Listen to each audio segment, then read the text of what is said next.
Cool. Yeah, So I think, oh, go yeah, ahead. go ahead. No, you go ahead. I was gonna say everything you said reminds me of filmmaking, Mhm. of being a filmmaker, Wow. especially at this day and age, because we have the ability to now, kind of film on our own, but also have access to equipment and everything as as such. But because we're in that realm of things, let's say for instance, if you're not going to film school, or if you do go to film school, it starts with that. You kind of have to incorporate the idea of being a leader, getting the job done, Mhm. and because you're going through hurdles, getting the job done. And I'm sure for your work, you have to have knowledge of, like you said, the soil, the dirt, like understanding. It's like a project you're taking on. Yeah. You either take it on, and I'm assuming these things are either assigned to you, or you go ahead and I I think with film you have to search for jobs most likely. But I Right. think Right. maybe in your area you guys are requested to see a problem. But in filmmaking, you have to problem solve, and you have to find a team, because I mean, luckily in the day and age that we're in, you could kind of get away with filming alone with many things, Yeah. which honestly, oftentimes I find myself being in that scenario. But you have to find a team, and if you find people where like you said, you hear them speak, and you see how they treat you see how they treat others, and it automatically makes you feel like, oh no, like, do I want to stay working with this person throughout the entirety of this project? It makes you quite, now you're vetting, and you're making sure, like, man, I say it like this. When I found my wife, I found a great partner. Tell me about But that took years. For me to find a good woman, I feel like that took so long. But it was the timing, I feel, was God's timing. it. Right. I feel like I had to go through not a multitude of women, but I had to go through certain women.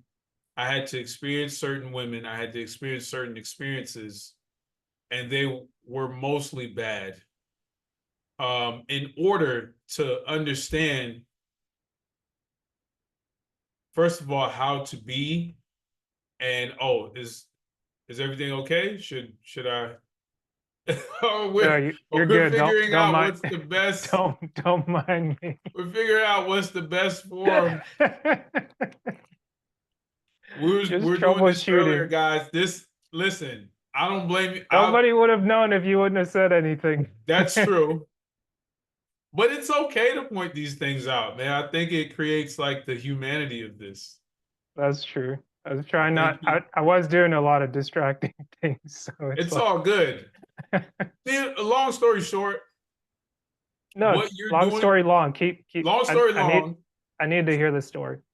long story long. I mean, what you're dealing with as far as the engineering, trying to be like what it takes to be an engineer, everything that you just pointed out, finding a team, getting the project done, making sure the project gets done, making sure you choose the right people for the project to get done, and whether or not you want to continue with these people, because while you're doing the work, you want to at least enjoy. You don't want to come Right. in every day having the feeling that somebody might not like you, you might not like this person, or they have something that makes you tick, you have something that makes them tick, whatever the case may be.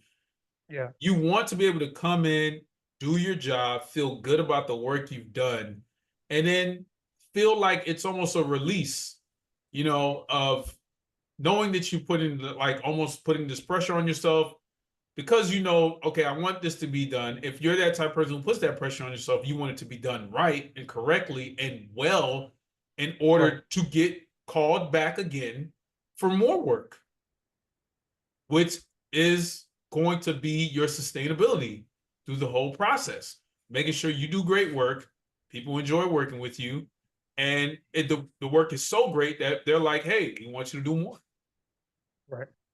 Same concept of being a filmmaker or being in this industry of filmmaking. Unfortunately, a lot of people who are in this industry are not so nice. They use their power to manipulate. Here's one thing I want to say too. Mhm. You really know who someone is when they have the power. Mhm. That's when you really know a person. I'll say this all the time. You know a person when they have power, when they're broke, Mhm. and there's another one.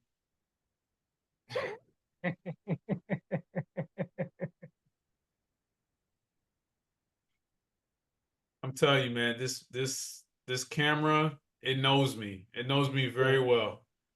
Um, yeah, when someone has power, Mhm. when someone's broke, and there's another one. I'm not sure. There's another one.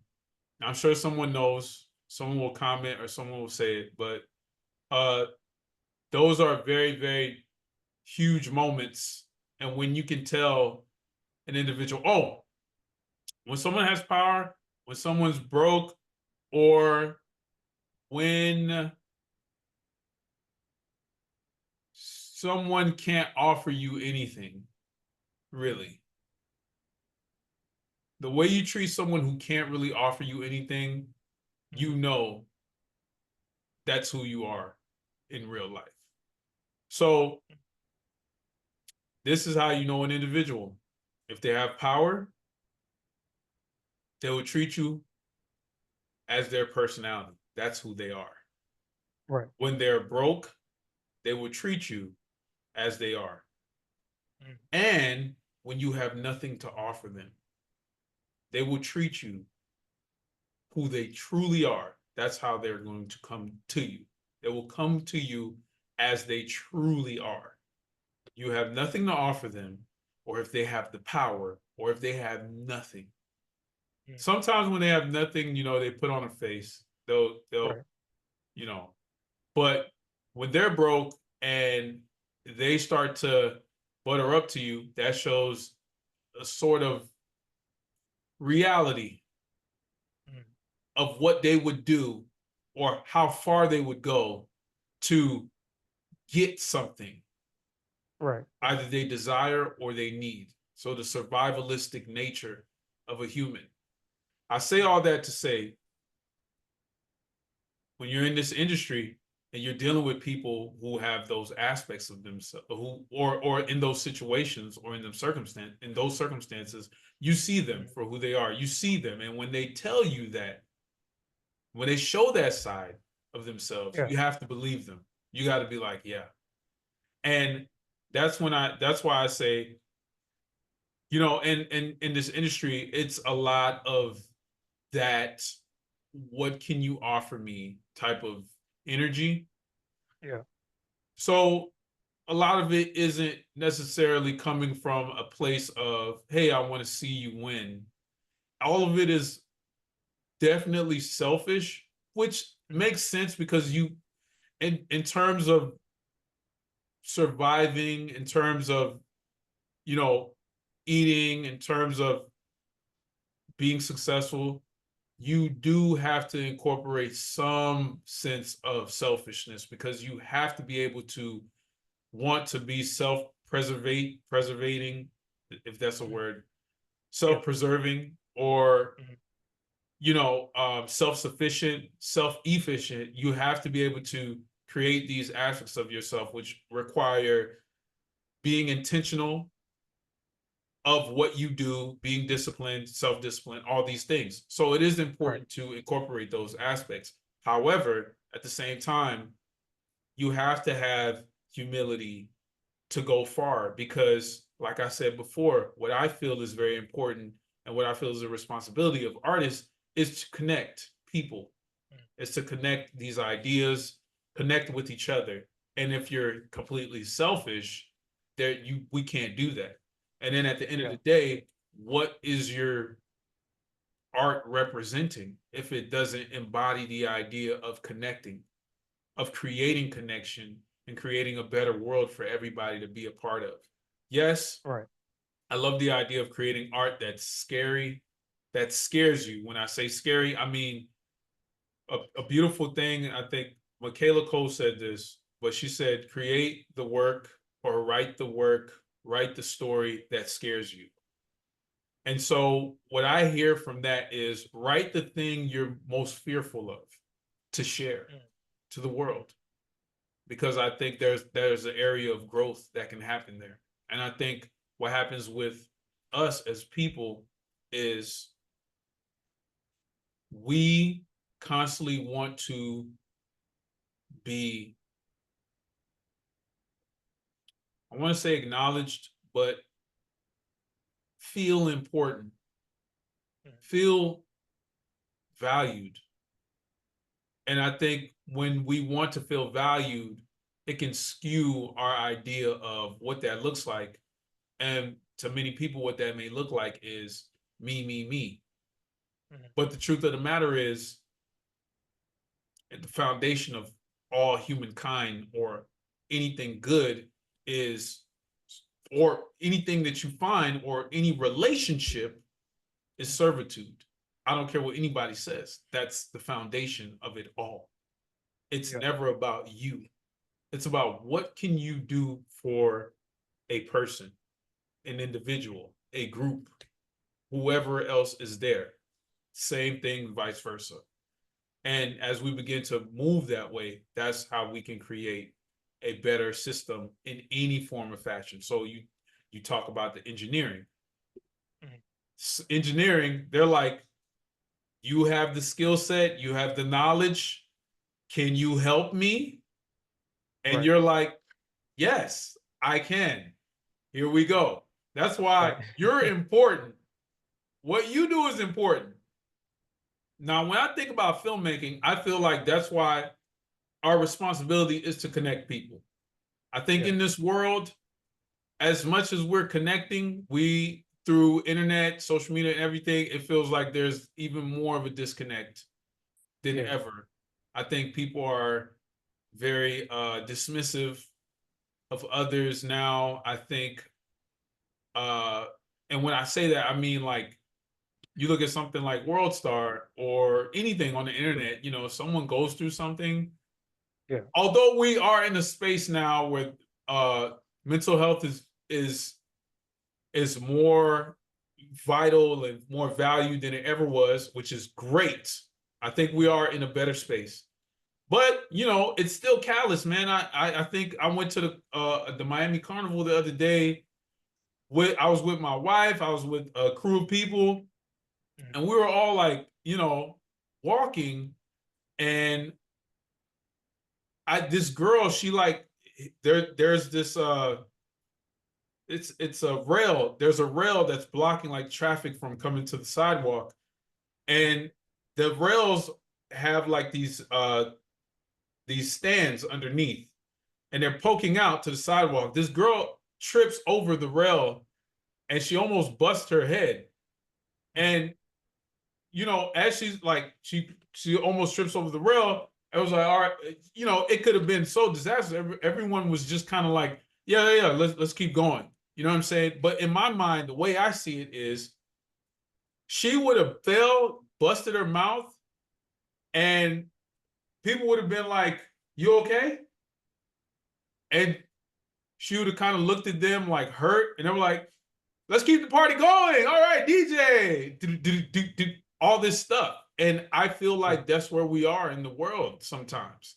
I feel like there are things, especially as Black people, where we can undergo something so super traumatic, but it's like, yeah, move on. It's not a big deal.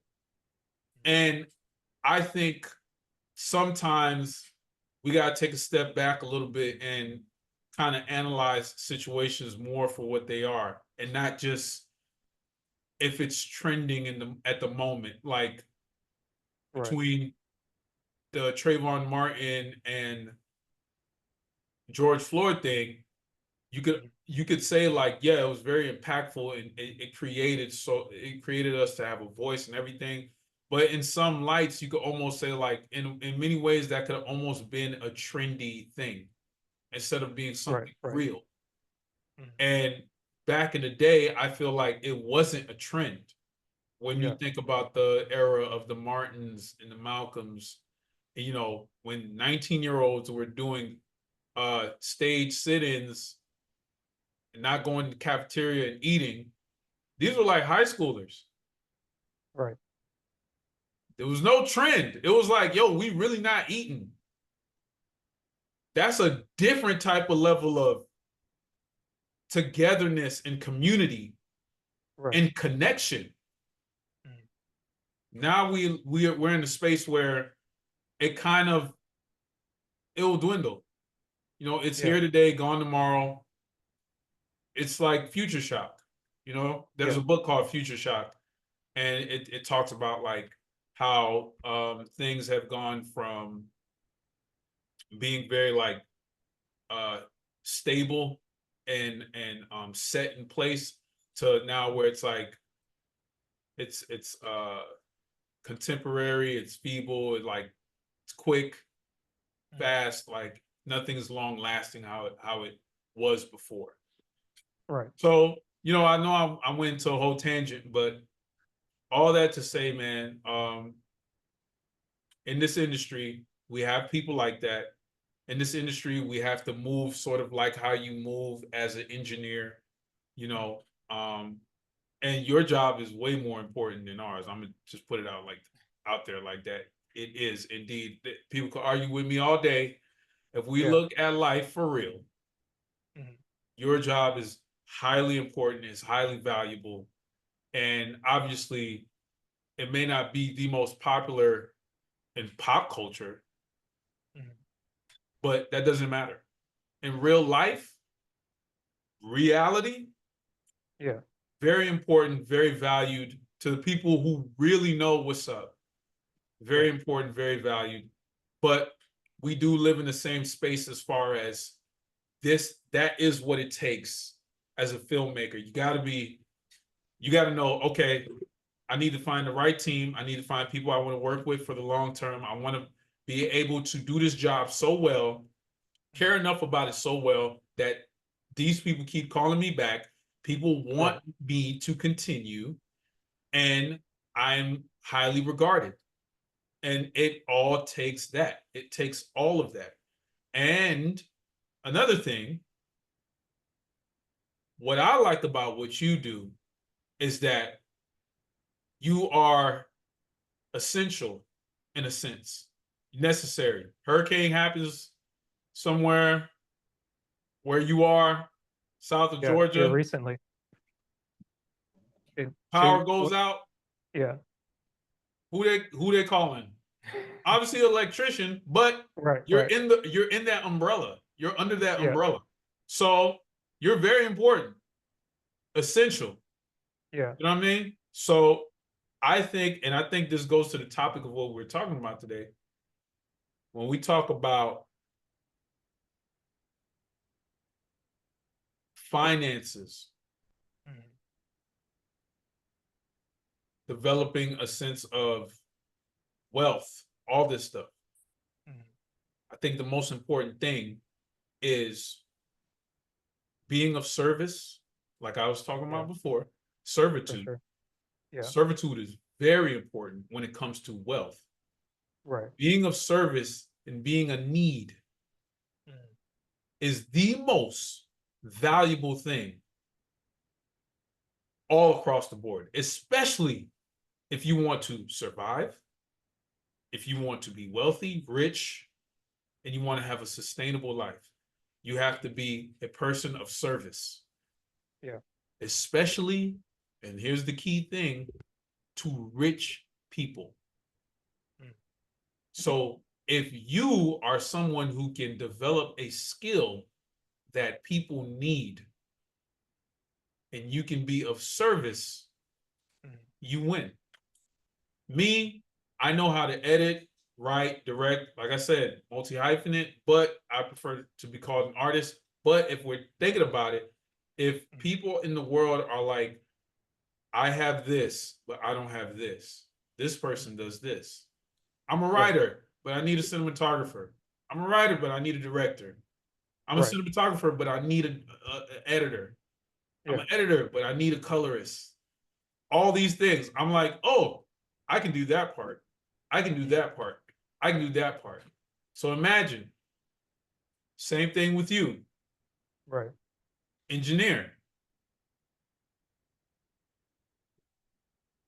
There's something that I need here. I want to build from the ground up. I want to build this. We need electricity here. Who are we gonna call?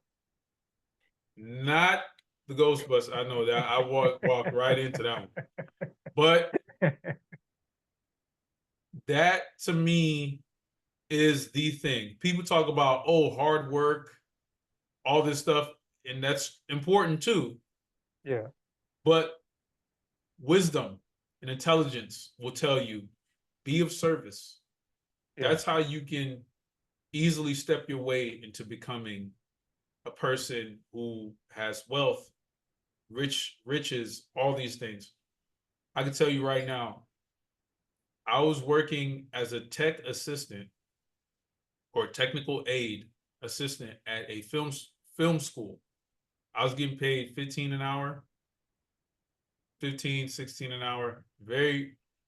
What I would say now is considered low rate only because I'm living in Miami and it's very expensive here. Yeah. $15 an hour, you can't do anything. So let's do the math. You work 7 to 8 hours, $15 an hour, right?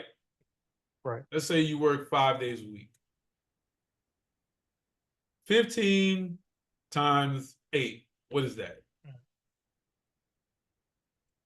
75 or I don't have my calculator. I know it's a 15 times 8. It's $120. Right. Yeah. So it's $120. Yeah. Let's say you work 5 days a week. Well, you said 15 times 5 times 8 is 100. 15 Okay. times 8. Right. So you You work make 8 hours. $120 And no one's a day. going to work 8 hours, 5 days, like 5 days a week.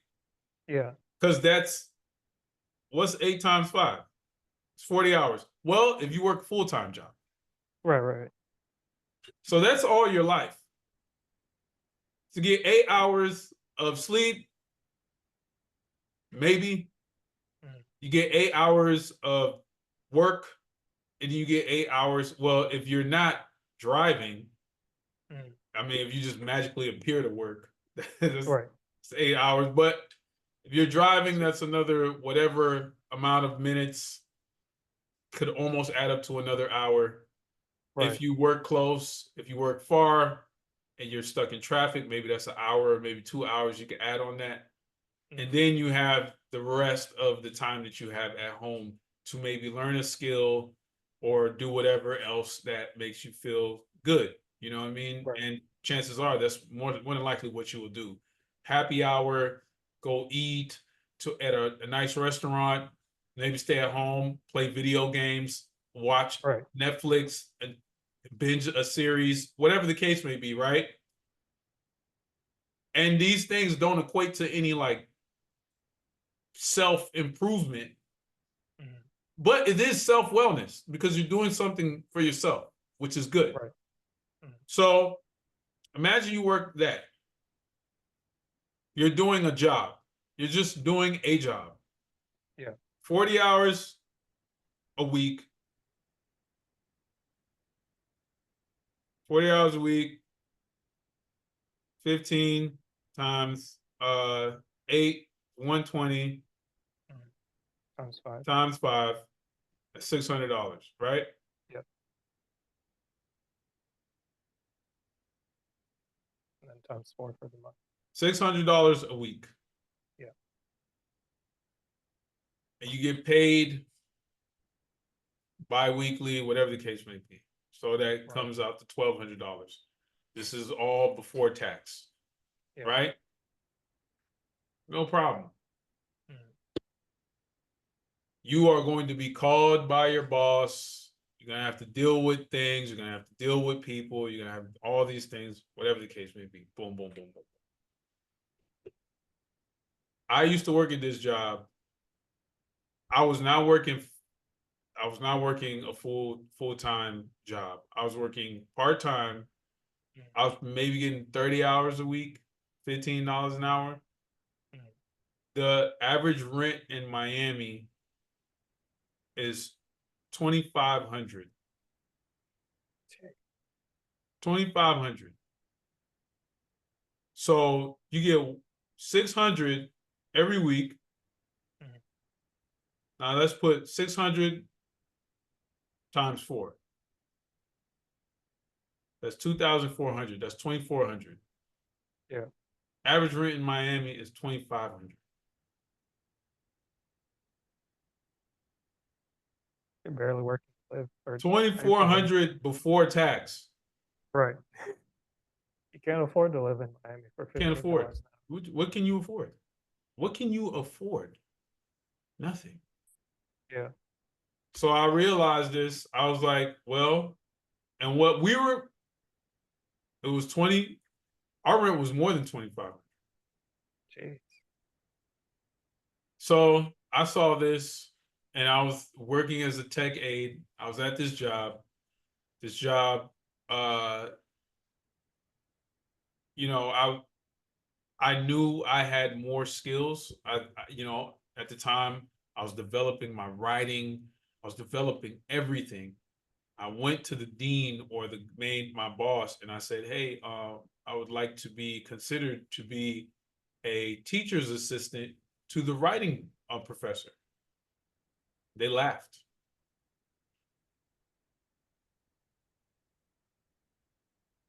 I was like, I mean, do you need to see my work?" They were just laughing. They're like, "Ha ha ha." No. Wow. From there, I knew there was no growth. There was nothing I could do there.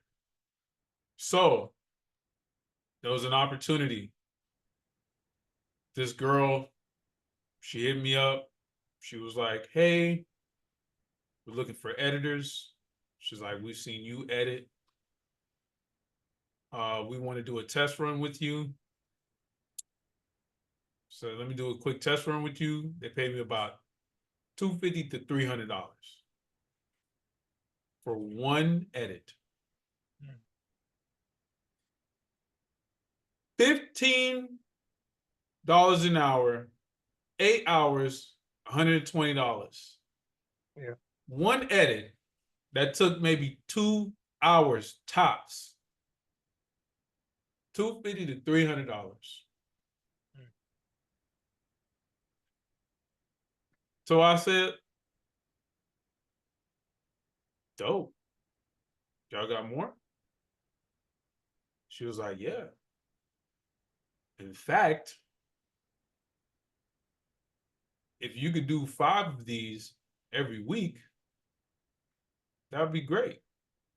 And I was like, "Cool. Send more.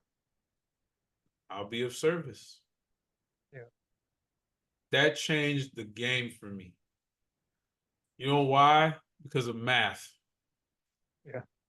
Math. Ladies and gentlemen, do your math. Math is very important. Right. Very important. Because it will show you your worth, how much you are worth, how much you're getting paid, how much time. Think about your life.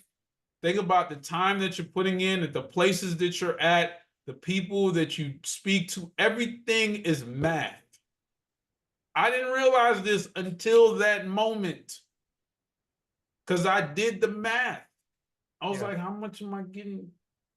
and I'm spending What how much time? what forced you to do that?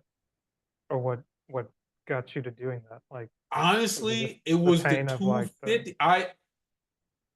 I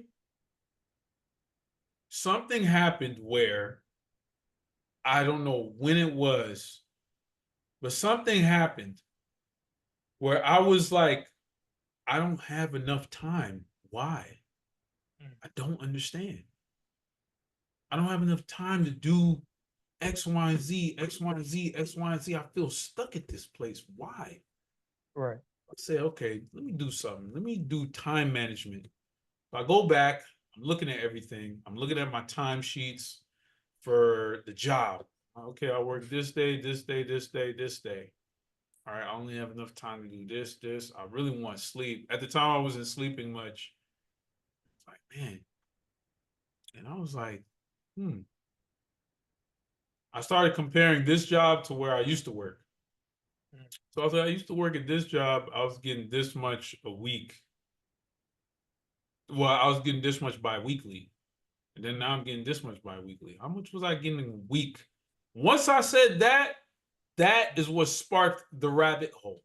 That is what dove me into the rabbit hole. So how much am I getting to a week in a week? So I started breaking it down fraction by fraction, week, day, hour. And that, my friend, is how they get you. Yeah. Because they give you a system in which you are told this is how you're supposed to see this. They Right. put that veil in your eyes. This is the way you're supposed to see this. By the way, me saying all this might get me killed in the future. So if you guys, you know what I mean? So just remember, uh, this was said on what is it? It's My Time podcast. Yes, sir. Asher, you are a witness. So I'm a witness. I feel like we're taught to see things a specific way Mm. because it is meant to condition us to be workers, you know, Consumers. workmongers, like people who like they're like, yeah, we don't want you guys to be smart or intelligent and know these things so you could go off and learn about how to be more of an asset, be more valuable. Because then who is going to be the people who have their thumb over you and tell you, like, no, like I'm the one who tells you what to do with this, and I keep you at arm's length, and I don't want you to be as rich as I am and be right here with me. Yeah. No, because they want it to be an exclusive club. And so Yeah. they're going to do that to our people or people who are low socioeconomic situations. And Yeah. so I started doing that, diving in, and it made me realize, oh my gosh, I've been looking at this the wrong way the whole time. Mm. I was getting paid 120, and that's not what I was getting paid at this job as a tech aide. I was getting paid that before the tech aide job. I was getting paid $15 an hour, and I was working 40 hours a week. But at this job, I was doing double shifts. So I would work 8 Yeah. hours here, 8 hours here, and then go back home, sleep, and then do it again. Mm. And I would do that for 3 days. And Right. so that's how I did it. And I liked it because then it saved me 2 days or four. Yeah, it saved me 4 days of the week, the entire week, to just do Yeah. the things that I needed to do. And I was like, this is a way better situation. I could dedicate Right. full time here and full time to do these things on these days. And then on these days, I could focus on something else. And I Right. loved it so much better that way. And that's also something that taught me, oh, your time is very valuable. Because when they proposed that to me at first, I was like, wait, no, but I'm gonna have to work all day. I'm gonna be stuck Mm. here all day. But Right. then I realized, wait, but I have a full day where I can just chill at home. That's not the weekend. Mm. Fantastic. I've been wanting this. Right. Took that job. It recoursed my mind, my brain. I was like, wow, I never saw it this way. I was more open to the possibilities of this world, this life, what it can offer. Yeah. Fast forward, I get this job at this film school. I'm happy. I'm like, yo, I'm at a film school. I'm a filmmaker. Match made in heaven. Psych. Unless they don't see your worth or value, Right. then is it a match made in heaven for real? So I go over there. I'm happy. I'm like wet behind the ears, like, oh. He's like, yeah, man, you're gonna be here. Da, da. Next thing I know, I'm just a maintenance man. I'm just going around making sure the cameras are fixed, doing tech stuff. And I'm like, yo, I'm trying to get in the weeds, man. I'm trying to write. I'm trying to direct. I'm trying to be the camera guy. I want to do this. And so then they started sending me with some of the students to shoot some of the work, some of their projects. I was loving it. I was always coming home in Miami to very little pay. I was like, this is not enough. I can barely survive. What's up? So I said, hey, man, I speaking to my boss, hey, I would like to be the teacher's writing assistant. I didn't even actually become a teacher. In fact, that's not true. First, I asked that. They started laughing. No, they didn't laugh yet. Yeah. I asked that, and they were like, and I was like, yeah, because I would like to be a professor for script writing Right. and screenplays. How can I become a professor for script writing and screenplays? And then he goes, you have to write. And then everyone started laughing. And I was like, oh, but I am writing. Can I show you some of my stuff? And then they continued to laugh. And that in that scenario, I was like, oh, there's no growth for me here.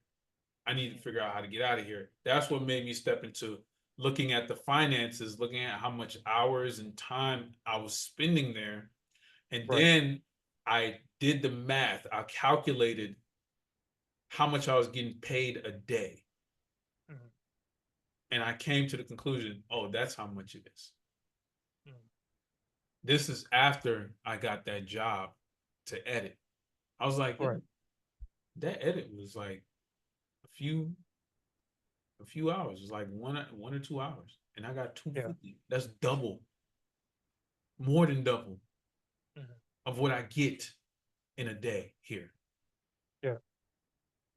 I just cut off the hours to give to somebody by a large number of hours. So I was like, okay, let's see what's up. Ask her, I'll do some more. Boom, boom, doing more, knocking it out. Everyone's like, yo, how are you able to live in Miami? I'm like, man, I'm an editor. I'm a film editor. And this is skills that I did not learn from school. Right. I learned to edit on my own. Period. Right. Like YouTube University and trial and error on my own. Since the age of freaking 15, bro. I'm talking about, I used to edit on a VCR. Do you know how ancient that is? That's how you know, like, yo, he was dedicated. Yeah. He was serious. I used to edit on a VCR. And then when I had my first computer, I would edit on Movie Maker, Windows Movie Maker. And then I edited on Adobe Premiere and Final Cut. And now we're in the space where you have DaVinci, Avid, all these things. That's what I used to do. I used to want to learn because I loved film so much. And so I did it that way. Now, because of my 10,000 hours doing that, not even knowing where it would take me, just because I loved film that much, I realized I can be of service. Editing is not, a lot of people don't edit. Mhm. This is somewhere where people are lacking. People need this. Say less. I help this girl. She's like, wow, da da da. She's like, they're offering a position totally freelance. You don't have to answer to nobody, really. You can make your own hours. You can do whatever. They'll give you a studio. They'll do this, whatever. Just as long as you deliver. I was like, bet. Now, easily in a week, I'll make a stack, maybe 2 stacks. Easy. Mhm. What does that look like now for someone whose rent is $2,500 a month, $2,600 a month, $2,700 a month? If they could make 2 stacks in 1 week. Less stress about paying the rent. Servitude, being of service, having a skill where people need it. Number one, if you can have something that rich people need, Mhm. if you have a skill, a talent, like discipline, educational discipline in some area where rich people, wealthy people need and they're lacking, you will be rich. And you got to rub elbows with them. Yeah. If you want to elevate, you have to be amongst the people who are that. Now, that's not to say, because I think a lot of people confuse rich people with nice people. No. Mhm. In fact, they're even worse. Mhm. But that should not change you. That shouldn't change how you move around them. You should always want to be a good person, someone who's kind, who has morals, who has respectability.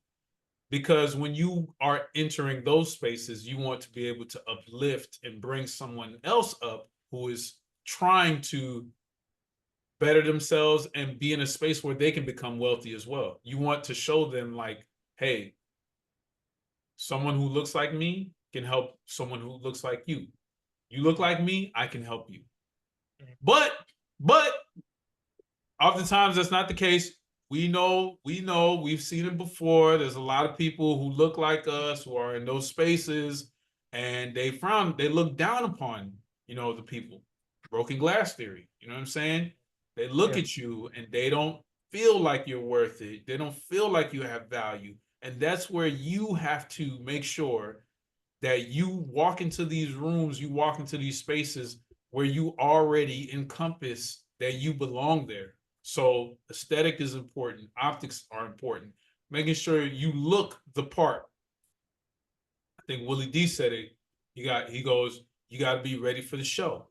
You got to put on that show because aesthetically they need to know, oh, you can be with us, you can be amongst us. You got to talk their language. You got to be there. And that is where you will find yourself. You have to elevate to those patterns. Once you get there, you'll be set straight. But you don't want to be of those people. You just want to understand their world enough to where you can get the knowledge, gain the skill set, gain the intel, and then be like, okay, cool. I know now. Very well said. I, I think to your point, and even from sharing a video that I received as a someday homework that we do usually throughout the week, you knocked it out of the park. So I'd say the guys would be proud and say that you did them well. One thing or a few things that I got from that video and from what you were sharing now, for sure, it's that in order to get a lot of the things that you want in life, you do need to be a person of value and a person of service. Like bringing a service to people that is something that they need and want, and knowing how to do that, like understanding what your skills are, and like you said, having a desire to do something and putting that time and the effort into it to where when the edit opportunity comes up, it seems and it feels effortless to where someone's like, "Oh, he just did this in his sleep." But it's like a lot of people that are talented, I think they have to put forward some exercise of that talent. Otherwise, it's like if you bury your talents and you don't use them, like if you have a good vocal voice and you don't sing regularly, you can sound hoarse. You can sound just like terrible. It's like, okay, like, you sure you're a singer or like somebody needs to tell them like maybe they don't know. But it's one of those things where it's like in the same way, like I appreciate you saying what you said about engineering because it's one of the reasons I like podcasting, where it's being able to shine the light on different people you might not see in your day to day, or like you might walk past them, like you were talking about the girl that had the incident, and where it's like people become so disconnected, you forget the value of another human because you're just consumed in your own world, and it's like, oh, it's me time. It's all about me. And like the community aspect to what it is that we do, whether you're in filmmaking, whether you're in engineering, whether you're teaching, whether you're a parent, it's that like you care enough to serve someone else. And in my case, I guess I've accepted being chosen to be on other teams, and like the work that has come our way has been like someone above me has gone out and selected or accepted those projects, and being able to work on those teams have taught me several things. But it's one of those things where it's like something I got from the video spoke to the value that you have or the things that you value. You need to understand what that is, because if you value engineering more so than I do, or if I try to value filmmaking more so than you do, then it kind of puts us at like an equal footing. I think last time we talked about like the 7 relationship principles, and one of them was like you don't want to put people on pedestals. And one of the things this gentleman said was that you also don't want to put people in pits based off of your moral compass. So it's like some people in life, kind of going back to that broken glass theory, we judge them based on the perception. I mean, sure, there's the thing of you want to be safe. Like violence is violence, whether you're going on in your day to day or you're in the movie industry, the music industry. It's like there are snakes, vipers, and people that once they get power, it goes to their head, and it really reveals who it is that they've always been. And some things can be so intoxicating to people to where it's like they just let that thing lead them. But learning one that thing that he said about like understanding what your values are and operating from there, it's like in that way you start to win. Like in doing what I get to do now in engineering, it's like that's something that I valued earlier on from high school. I didn't know technically that, okay, like obviously you like playing video games, you like doing things that are kind of like off the beaten path. Some people take like shop class, some people take like design, like you travel, you go to like different projects and things like that, and you get an idea of like, okay, I can do this thing.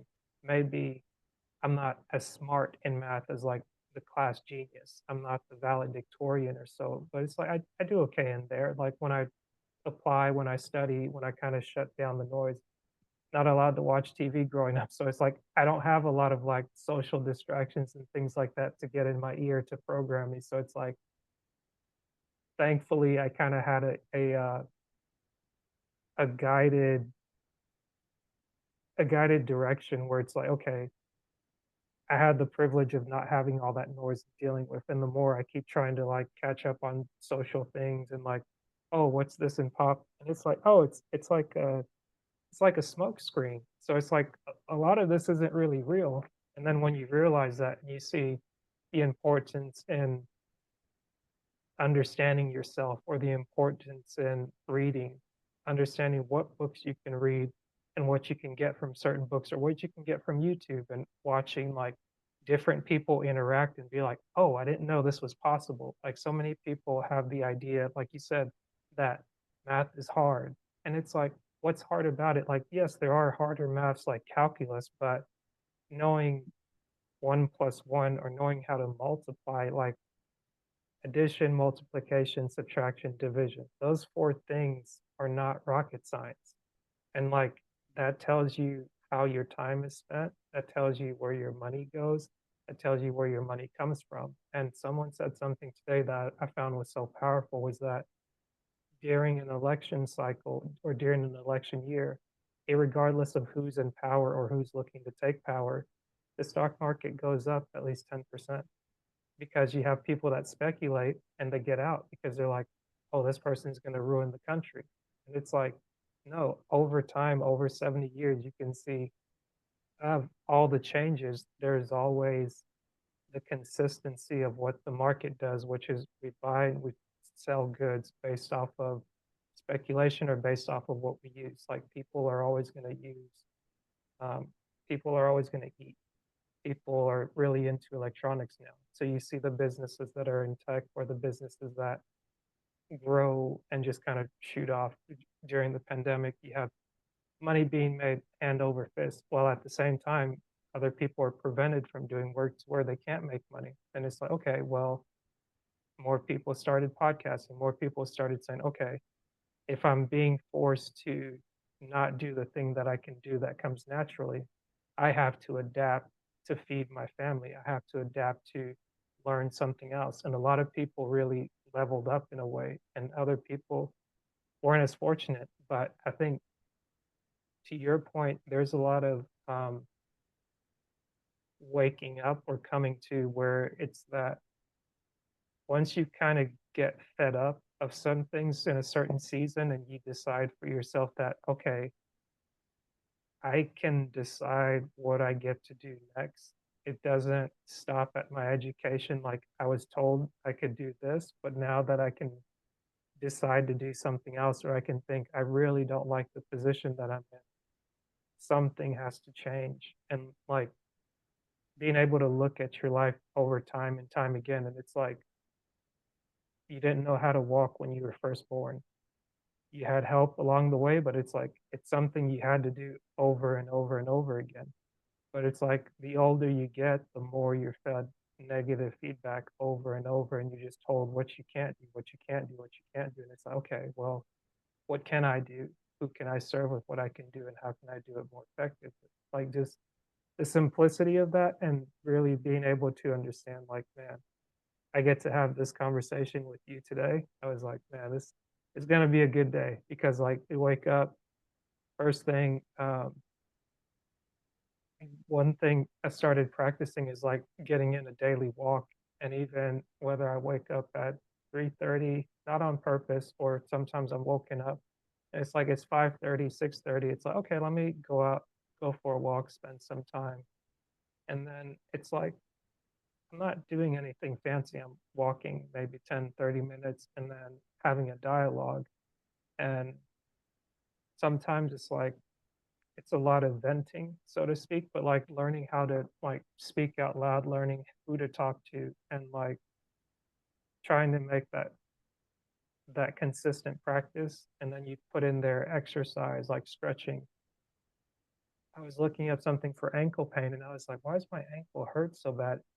And I didn't realize it, but I'm like, oh, I probably rolled my ankle at some point, even working out, doing like walking lunges or something. But then I went back to a video, YouTube University, with a physical therapist that put on there, hey, here are 5 exercises you can do. Work on mobility, work on strengthening, work on doing this. And it's like, as I'm watching it, I have this negative voice that kind of pops into my ear, be like, oh, he says 15 to 20 or 20 to 25 sets. That's so many. You got to do 3 sets. You got to do this. And I was like, shut up, do one.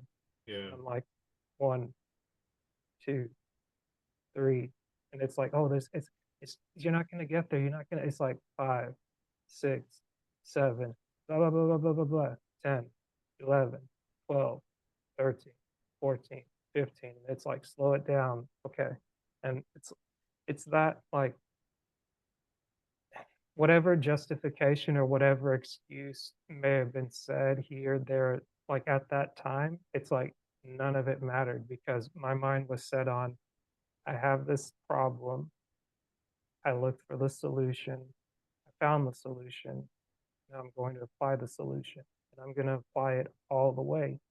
Like, in between exercises, it's like, okay, I played the YouTube video, I paused it, I followed it, I looked over here, looked over there, okay, I'm up against the wall, it looks like I'm just flexing my knee, and then I'm on the floor using a band, like, stretching it, trying to strengthen it, and then it's like, okay, you've gotta do the clock phases, like, you're standing on the injured leg, and you're reaching out with your opposite foot like you're doing the old, clock hands, and then for the last thing, it's like, yeah, you gotta do, single leg squats, and I was like, "Okay, well, I did this, I did that," like, going in the kitchen, looking here, looking there, "Oh, should I cook some food? Should I do that?" I'm like, "Yeah, you can be thinking all those things, but finish the exercise," and, like, by the end of it, as I was doing it, I felt like the pressure was coming off of my foot, and I just told Oh, myself, that's it's good. like, "Hey, if this is all you do today, you got it done, but I want to promise myself to do it at least each day this week and at least respond to it when I feel hurt. It's like revert back to the training that says, here's how you get better and apply that. Everything else that wants to come in, do this is like, forget about it, make time for what's important because if you can't walk on your foot or if you're going to be hobbling here and there, it's going to slow everything else down that you're trying to get to. So that's interesting because I was gonna ask what I mean, where are you now with that? You know, with your ankle, is it feeling like a lot It's a better? little sore right now, but it was like it was okay this morning, like, I went for a walk, but I did step 1, and then I Okay. didn't do the other 4 steps, so that's as I'm talking to you of what I did yesterday, I'm like, "Yeah, that was yesterday." Okay. Today, I got I gotta go back to Today step you 1 go back. again, 2, Okay. 3, 4, 5. That's important, man. That's important.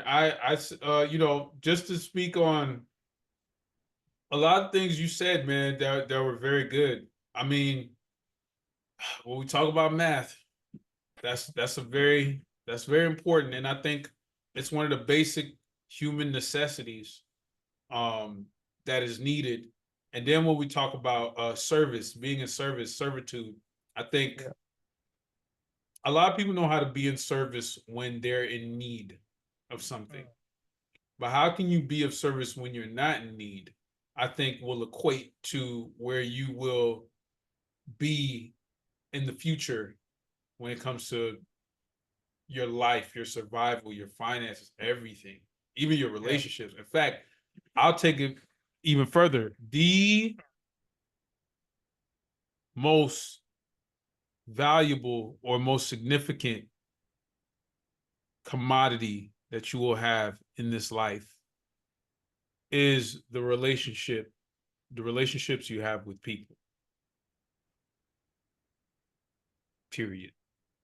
yeah, If you do not know how to develop and cultivate, grow a relationship with anyone, mm, now, granted, the person you're developing this relationship with, I mean, it has to be amicable. You know, this person can't be hurting you physically or mentally, you know what I'm saying? But when it comes to being responsive and communicative, uh comprehensive, that's a very important one too.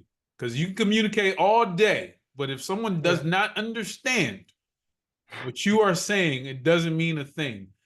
Yeah, So you're just talking at that point. and once you can develop that, once you can like cultivate a great relationship Mhm. and continue to do that almost like reps. Yeah, Now, I'm not saying be friends with everybody. The right, right. quality of your friendships, of the quality of your relationships is what Mhm, matters. So you communicating every day is like you doing those 25 reps. You talking, trying to comprehend trying to comprehend is once you get over the hump of the reps mhm. because it looks daunting in the beginning like, oh, I got to work this out. Right. But then once you start to develop a routine, you start to understand the entire exercise. You start to understand your body and ultimately your wellness. And that's the basis of a relationship. I tell people all the time, when you look at people who are in relationships, that it speaks true to everything that they are, not in relationships, but how they are in the relationship. Like, or like If you hopping, in skipping, today's and jumping world. from Oh, one go to the ahead. Say other, it. it's Say like, it. Go ahead. Sorry. no, I was just gonna say if you're hopping, jumping, and skipping from one relationship to another, it's like it can't be everybody. You might have to do some like, what's really going on here? I watch this show and it's like a guilty pleasure of mine. I watch Pop the Balloon or Find Love, and I watch it because I want to see the human behaviorisms of people. And I know a lot of people are like, "Oh, you just watch it for the entertainment aspect." It is very entertaining. It is, but I also watch it because I really want to pay attention to how people respond in a position where they, let's say, for instance, like the people who are popping the balloon have a sense of power, like a power trip in a sense. It shows you who they are. And Yeah. when someone is put forth in front of a situation, because pop the balloon is something that used to happen in ancient times or like times before where people used to pop balloons. I'm not speaking on this intelligently. This is just something I heard about. Mhm. Um, People used to pop balloons as a form of humiliation. So here we are in modern day times where people are doing this to find love or pop somebody, and we're in the modern day dating pool of people, which is completely destroyed, like misconstrued, everything. It's terrible right now, especially in the Western world. Westernization of this culture has destroyed families. I go on specifically black families, um, particularly black families. But when we look at this show, we look at humiliation, right? And I'm gonna drive this to a point. I'm gonna land the plane. We look at humiliation. We look at someone who's in power. We look at even like a mob mentality, like a group of guys are all standing together, a group of girls are all standing together, and they pop the balloons simultaneously, or they follow the crowd because they're like, oh, if you don't like this person, then I shouldn't like this person. And then they come up with like a lame excuse about, oh, I didn't like this person for X, Y, Z. But if we go into the real world, they would not be saying that. Like that does not it does not mirror reality for real. Right. Like, popping a balloon based on what someone wears is ridiculous. If they like the person, they just like the person. Right. What someone wears can always change. Yeah. Always.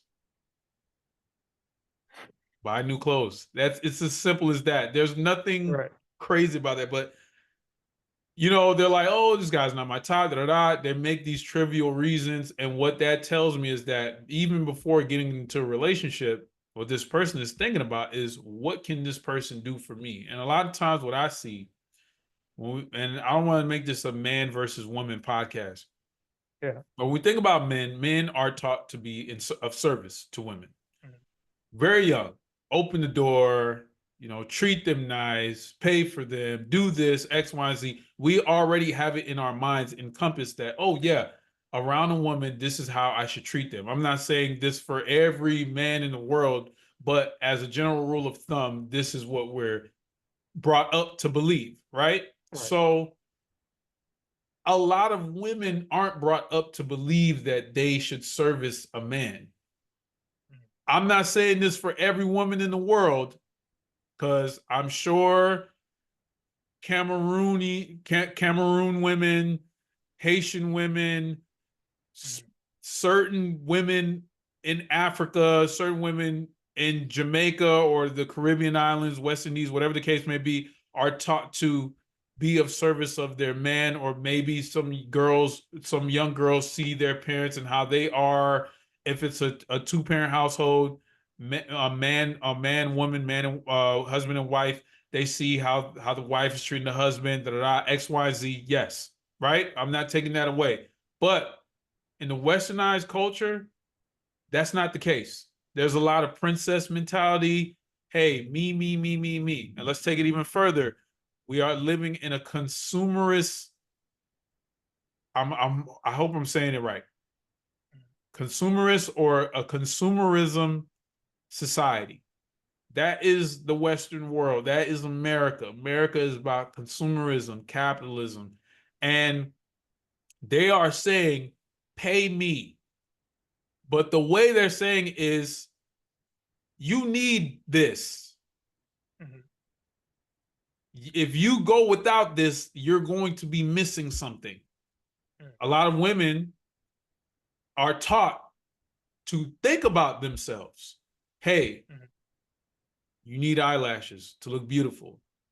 Yeah. When they are given the idea of aesthetic, it's very toxic. It's very almost detrimental to who they are, because it's like God put you on this earth already beautiful. If you want to enhance your beauty, no problem. But to the lengths of where you're paying hundreds and hundreds of dollars every month, consumerism. Yeah. And so the reason why I say this, I know I'm saying all these things, but these are very important points because I want to bring it all together.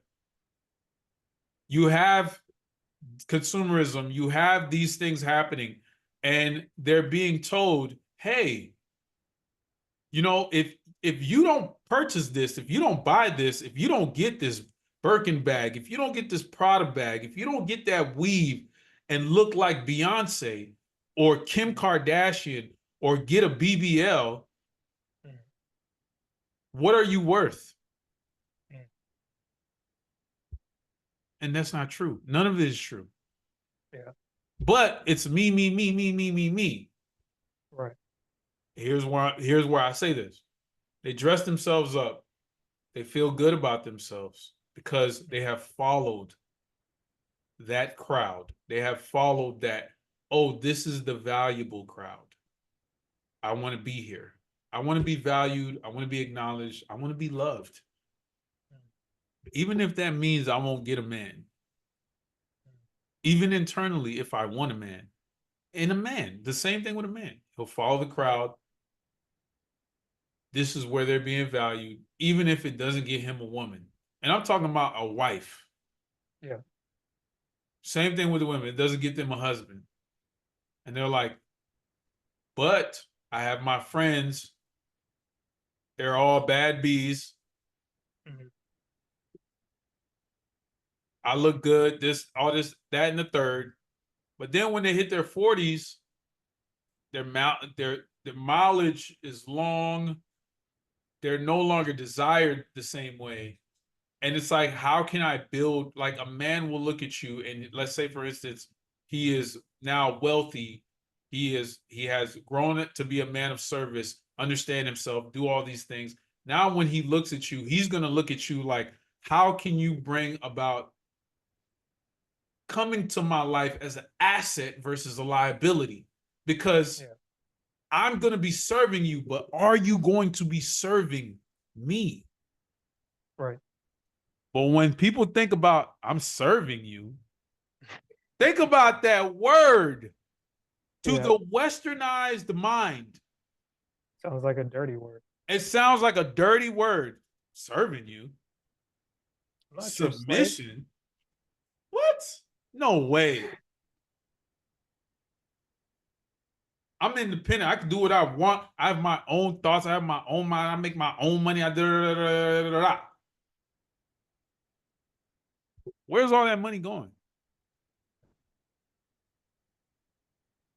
You can make all this money in the world, man. Do all these things. But you still have this mentality of, if I'm going to serve somebody, I'm going to serve myself. Yeah. By serving myself, I will consume, and give all that money not to my people, Mhm. not to the community, or not to connection, or not to making sure that I'm in a position where I can be of service. No, it's all about me, me, me. And I think that's where we have failed as a society. And Yeah. this is not blaming women. This is just a mentality. Mhm. And now you have a lot of women in the Western world, and not all of them, because there are so many good women out there, and they don't get highlighted enough, Yeah. who serve, and not just they serve people. And when they Yeah. find a husband, they want to be wives. Mm. That's another key thing. A lot of women out there, they're not looking to be wives, they're looking for husbands. Mm. Let me say that one more time. They're looking for husbands, but that doesn't mean they want to be a wife. Does that make sense? A little bit. You might have to go. Well, Let me take it even further. yeah. I I think want money, yeah. but I don't want to work. Mm. I'm looking for money, Yeah. but I gotta work. Yeah. What's funny about that, like you say, is that when I think back to the video again, I'm blanking on the doctor's name, but I remember there's an interview, maybe the first interview that Lex Friedman did with Dr. Jordan B. Peterson, and it was this question that a lot of people would ask him when he did these speaking tours about. They would always ask what they want, and he was sitting there trying to rack his brain as a psychologist, a clinical psychologist, of that. It's like, what's wrong with this question? Why is this such a stupid question? He kind of said, and it's like you would think, oh wow, like you're not supposed to say something stupid, but it's like sometimes you have to call out foolishness for what it is. And the thing that he concluded in was that like you're asking the wrong question, because if you're not getting the outcomes you want, you have to be willing to ask better questions. And when you ask the better questions, you have to be willing to receive the answer and then do something with the answer that you get. And his answer to it was, how do I become the best date? Because it's like even in getting married and in spending every Sunday basically with married men and being able to talk about life and things like that, I feel like I'm at a place where I actually look forward to becoming married and finding a wife, because it's like I wish to become a husband, because it's like spending the last 7 years or so, like since 2017, like meeting a group of men that are fathers, husbands, dads, and it's like being able to understand that like a year from now would be around the time that, or maybe about this time would be around the time that um, my parents would have had me. I think they had me when they were 35, and I was the fifth or sixth child at the time.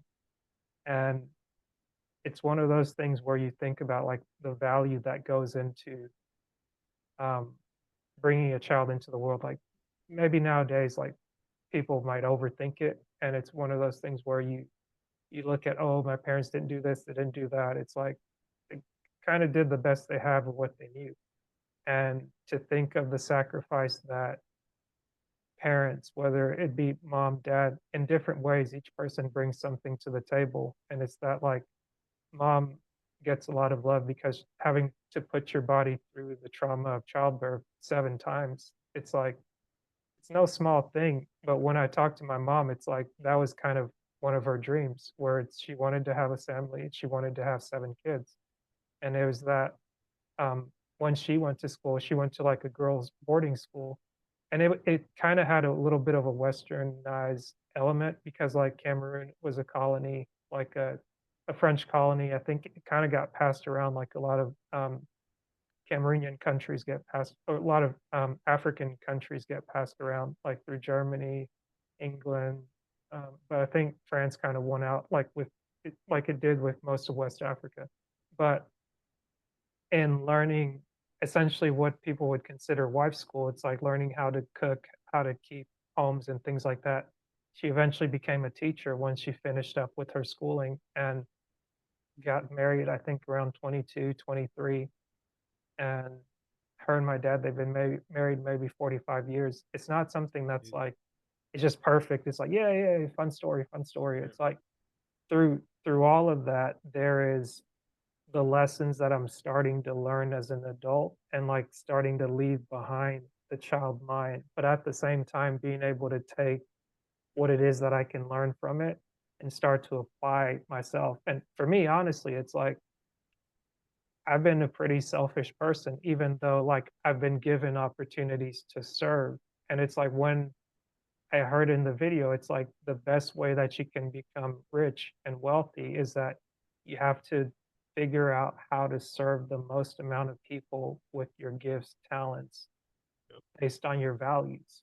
So it's like a lot of the people that have been sold, okay, hey, this is what you should value. It's like, hey, it has a positive feedback loop, even if the positive is a negative thing. It's like, yeah, someone's going to tell you you need this to look beautiful, you need that, you need this. Then Yeah. you don't talk about the inner beauty. Like you look at the things that fade, and it's like, yeah, I got money or I got debt, and now that you have it, it's like, who has you? Well, to add to that point, and I don't want to cut you off because I, No, I you're good. still I still wanted to add to that point. There's when you think about, I can only speak for the the climate or the environment of what I see, but there's a lot of beautiful women. Um, None more beautiful than my wife, though. My wife Mm. is the baddest. Uh, How'd you meet? well, me and my wife, we met at a Yeah. museum. Mm. Very nice. That should say a lot. Right. I met my wife at an art museum, Mhm. and she was at the front desk, Mm. visitation. And when I went there, I saw her. First of all, I was blown away, blown away. It was literally like the Patty Mayonnaise thing. Like there was a Mm. light shining on her. I Yeah. opened the door. I saw her, and like a gust of wind, just like, wow. And I saw her. I was blown away. And when I went to her, Mhm. she was asking for an ID. So I gave her my ID card. She saw my last name. Mm. She saw my name, and then she saw Yeah. my last name. And she goes, "Oh, I like your last name." The rest is history. So it's so amazing. I found one of the greatest partners ever, and that took time. Yeah. And we had to learn how to serve each other. Mm. We had to learn what is it. A lot of people say love languages, but it's like, what is it that serves you best?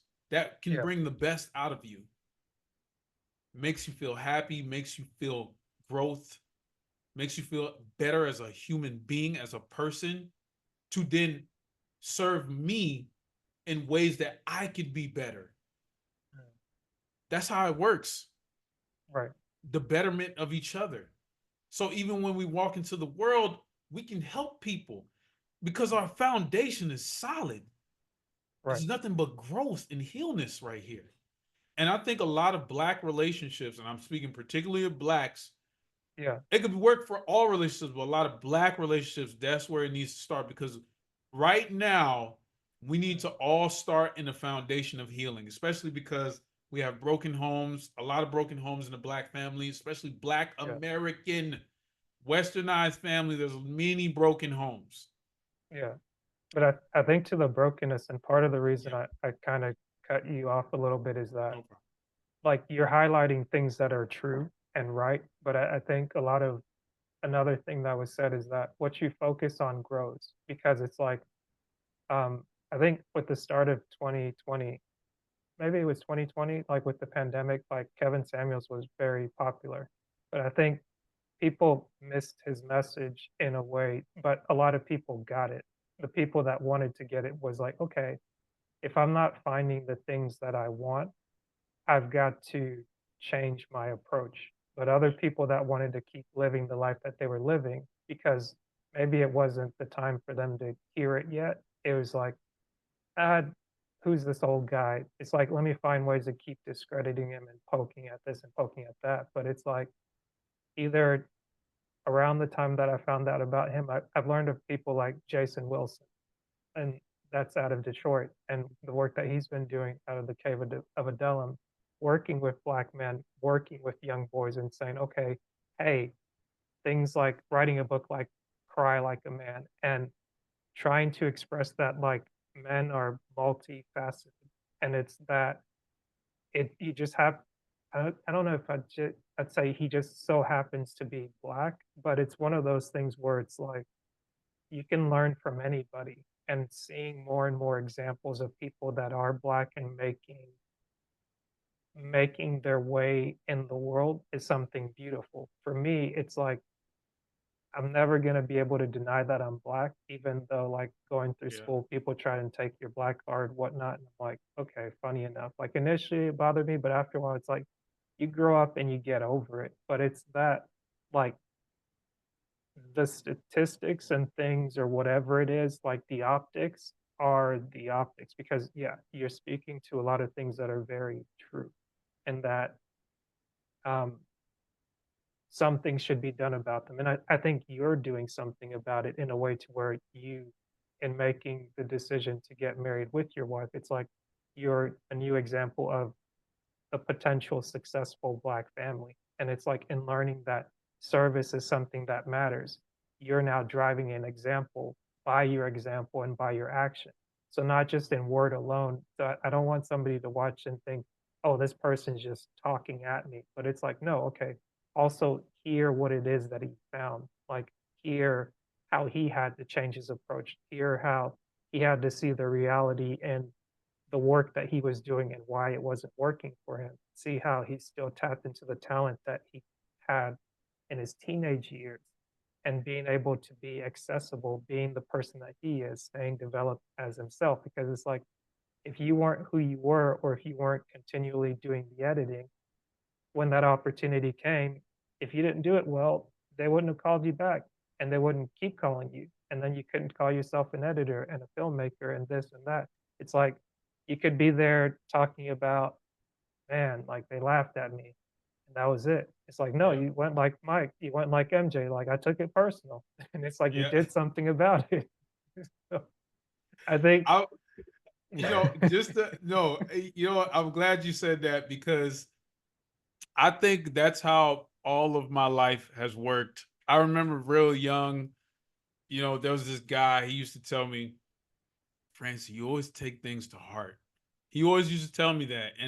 yeah, And I always felt like that made me like there was always something wrong with me because mm, of that. I was like, yeah, there must be something wrong with me because like I do, like I really put so much heaviness into people's words.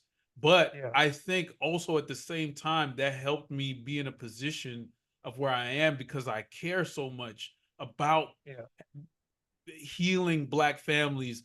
Let's take it even further.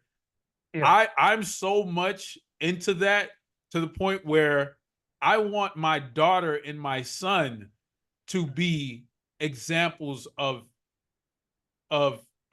a strong black family and a a black a black girl, black woman who is mm, going to be very instrumental in being an example of what we should be like. And I'm not saying, yeah, and I'm not trying to say what people are now isn't good. mm, No. But where I feel like we can be better, mhm, they are going to be a prime example. My daughter is going to be a light. My son is going to be a light mm. for our people. And my goal is that my daughter does not become like DW from Arthur, the show.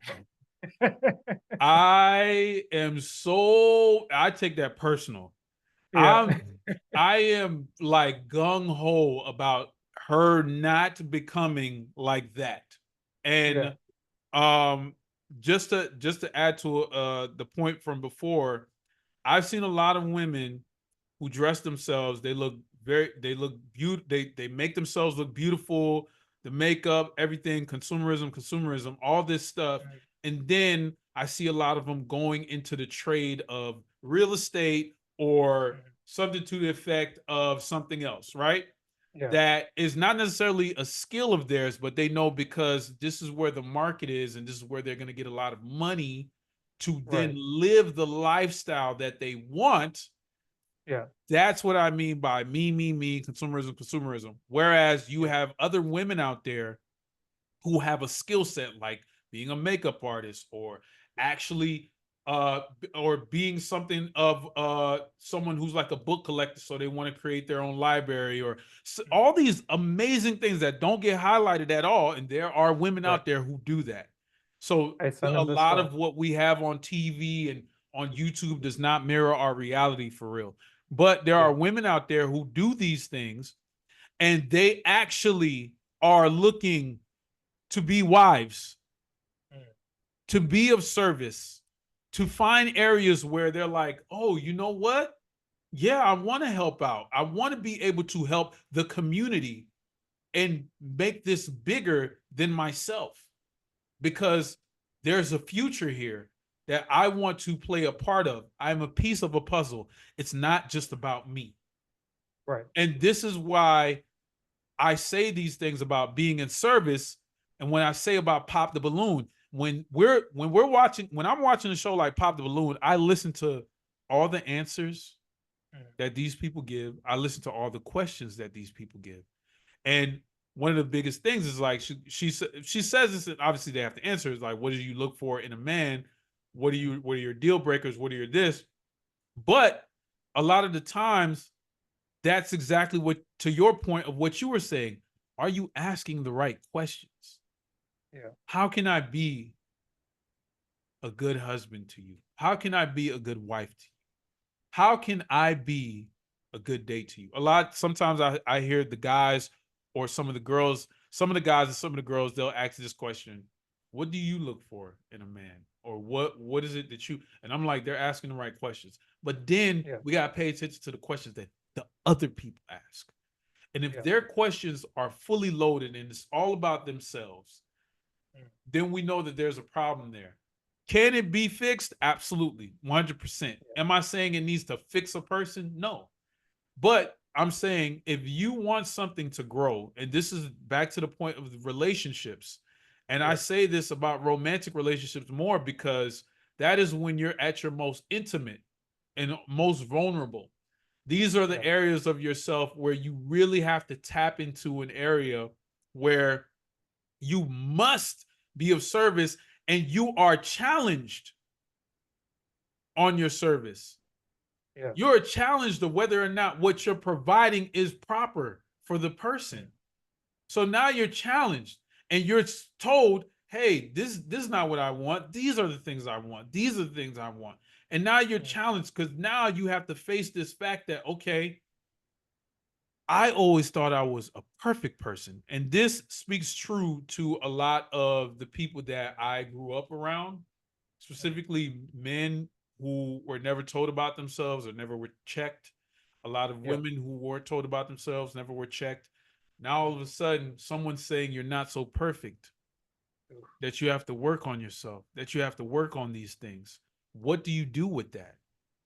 Yeah. Now you have to develop some parts of yourself, some skill sets that you may have not acquired before. Now you got to be like, okay, what do I do now? But a lot of mentalities go to, this person's trying to change me. Mm. This is not who I am. But being in a relationship was never about being who you are. It was always about being of service and being better. Mm. You can never know who you truly are until you are involved with another human being. If you do everything by yourself, dolo, that's fine. Mm. That's okay because sometimes you kind of have to. Sometimes you have to be intentionally be alone. in order to know your strengths, your weaknesses, all these things. But the same rings true to being in a relationship, knowing your strengths and your weaknesses, all these things. That's how you know. You have to test yourself on both sides of the spectrum in order to balance out. And that, I feel, is the basis and the foundation of everything that people are truly looking for. But they're all blinded because it's me, me, me. It's never about me, me, me. It's about us, us, us. It's always been that. But people don't see it that way. And the reason why is because we have been programmed not to. So Yeah. now we got to do the math. We got to think about the hours we put in. Yeah. What are we doing with ourselves? What are we doing for real? At the end of all this, what can we say we hold up in the air? Let's say, for instance, man, woman, you go to trips to Turks and Caicos, whatever, Greece, Santorini, all these things, Dubai, great. What do you have to say at the end of your life? Yeah. If you cannot contribute to the world in any form or fashion, what is it that you are in this life? You are a dust of air. You came and you went. That is the most selfish thing you can do. If you can't contribute anything to this world, if you can contribute anything to this world, it's to be of service in any form or fashion. If you cannot do that and you can only service yourself, what are you being in any relationship for? Just live your life alone. But then you also have to ask, if I can't be of service to anyone else, why should anyone be of service to me? And that means everything in life. That means you being born, being fed, being taught, being given money, food, again, as you're older, a home, a place to stay, live, people help you out. Even something that's a ride to the airport, here, that, whatever you are given service for.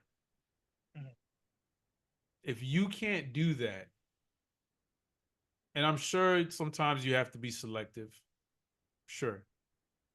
But if you can't do that, if you can't even say, yeah, I can be of service to you. And I mean, like, not for money. I'm just talking about in general.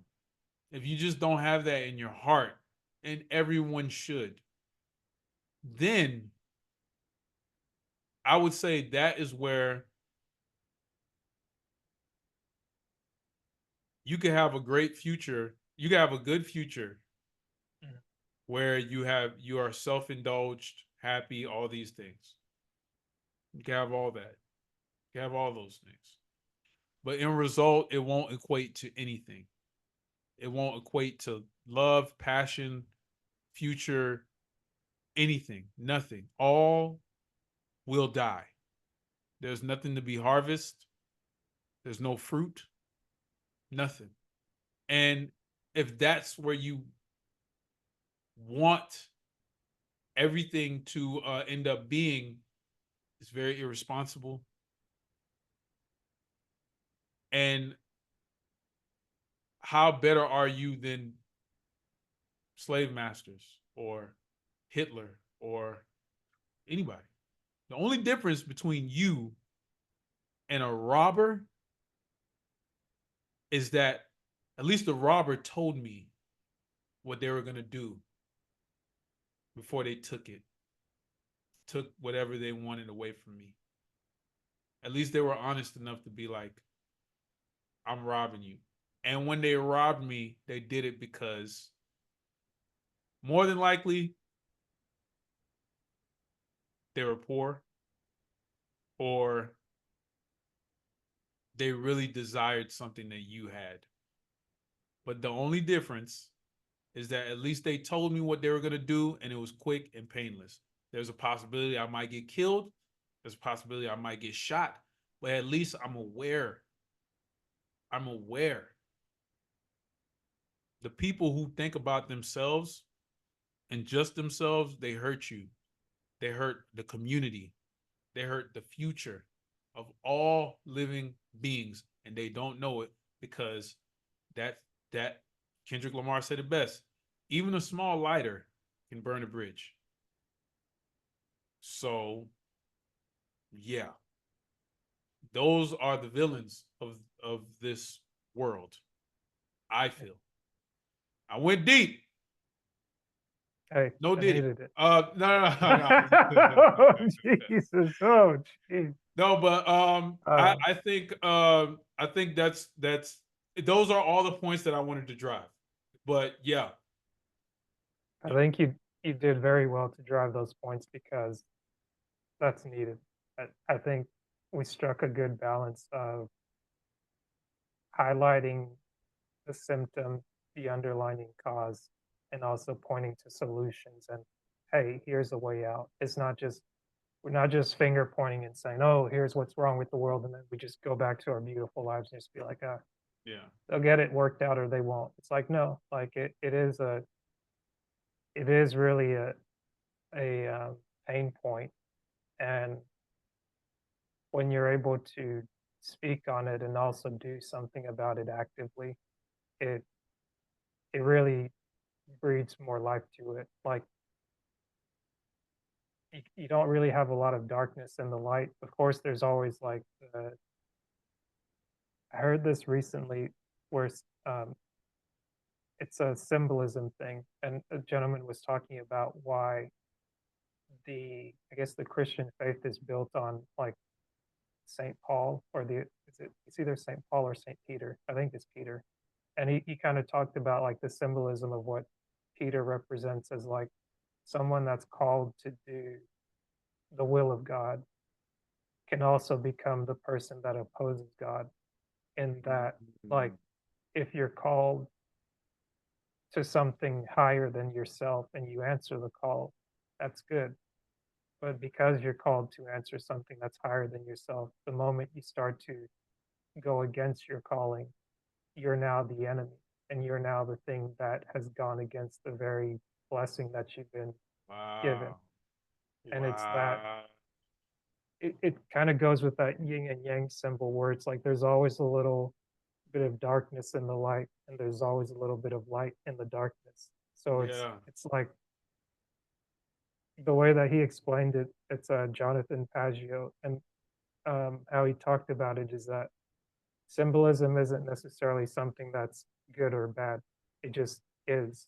And being able to see how life is orchestrated or curated or uh, just the patterns that keep playing out throughout time over and over, and how we either learn to see it, learn to deal with it, and walk with it, and be able to kind of discern what's with us and what's against us. It's a good way of being able to move forward in life without being ignorant to the facts and also make sense of the things that are very murky because like this might not click for someone today, but at the time that they're ready to receive it, I think it'll get to the heart of the matter. And you're not a bad person per se, but it's like you can yeah, you can be a good person that does bad things, but it yes, doesn't really matter what type of person you are if you continue to do the things that aren't moving you forward, that aren't serving, that aren't um, building, edifying, and bringing things up, like raising the standards. If we continue to just be okay with, oh yeah, that's so and so, that's just the bad uncle, that's just the bad this, that's just the bad that. It's like at some point in time, someone's got to say something about him because otherwise it's hurting everybody else. And then everybody just sits in silence and suffers for, oh, yeah, oh, we knew. It's like if you knew, you say knew, something, do something, make a difference. Stop going along with just the filth and just be like, That's how he is. That's how it is. It's like, no, it doesn't have to be that way. If we, it's a tough thing, but everyone has the ability to take a stand on what they are or where they are, how they behave in the world, and step up. So I think you did a good job of taking a deep dive into an important topic that affects us all and affects us most. And keep doing what you're doing, man. I thank you Thank you so much. I did also want to say just these last closing statements. for sure. When it comes to heroes and villains, I feel like they're the same people. The only difference is that they both come from the same traumas, same everything.